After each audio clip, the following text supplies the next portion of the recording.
Alrighty guys, and welcome back. Today we're going to be having a look at the shrine. Now straight away we're going to be looking at Chlorophobia. Chlorophobia is a teachable unlocked by the clown at level 35. Now what does it do?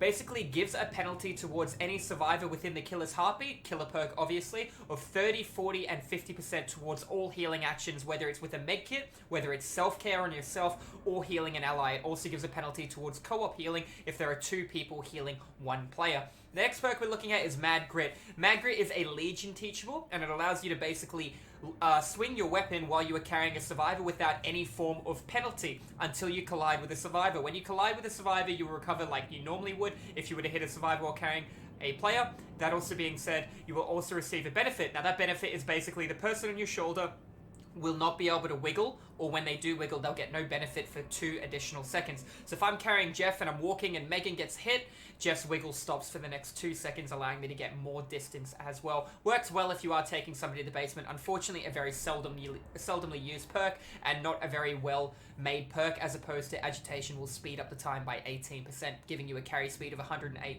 as well, keeping in mind that is great. All killers carry at the same speed, whether that be a nurse whose default movement speed is 96.5%, or a trapper whose default movement speed is 115%.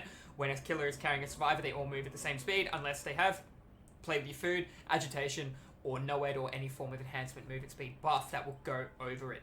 Moving on to the next perk, we're looking at Self-Care. Self-Care is a perk that allows you to manage or self-sustain your own health. Now, normally when you are injured in Dead by Daylight, you need a medkit or find an ally to heal you. Self-Care will allow you to heal yourself. With a medkit, it's going to take you approximately 24 seconds to heal. However, with a Self-Care perk, you will receive a diminishing returns or a penalty when you do try and heal yourself. It also makes other items that are healing more effective on you in terms of how long they last. Not how quickly they work, but how many charges are consumed per second. Now, what does that mean? That basically means when you use a medkit, the medkit will get consumed 10, 20, and 30% slower. And you also are going to be able to heal through that time with the medkit too. But however, if you don't have a medkit and you are just using self-care by itself, you can expect to sustain a healing phase in 32 seconds if you get no great skill checks. Keeping in mind, great skill checks are good as well. You're going to be knocking off a little bit of time if you are landing your greats. Now, that also being said, if a killer has Sloppy Butcher, you're going to be looking at healing yourself in 40 seconds.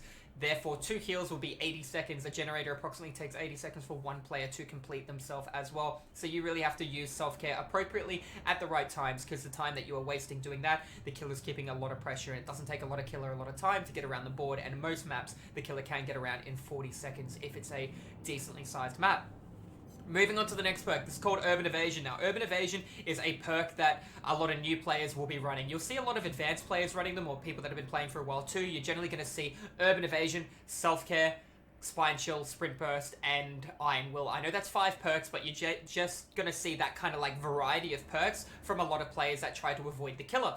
Now, that being said, I personally do recommend Urban Evasion or leveling Nia. She does come with another perk that is going to be great. So what does Nia come with? When you level her up, she'll come with Balanced Landing at level 30. She'll also come at level 35 with Urban Evasion, and at level 40 she'll come with Streetwise. Balanced Landing allows you to fall from a height, make no yell while you're falling, therefore the killer won't be able to hear that, and you basically get stunned for 0.75, or you recover 75% quicker from the stun, allowing you to Sprint Burst at 150% movement speed when you fall too, sharing the same cooldown as Sprint Burst 2. So it is a really good perk, so leveling Nia isn't a bad choice.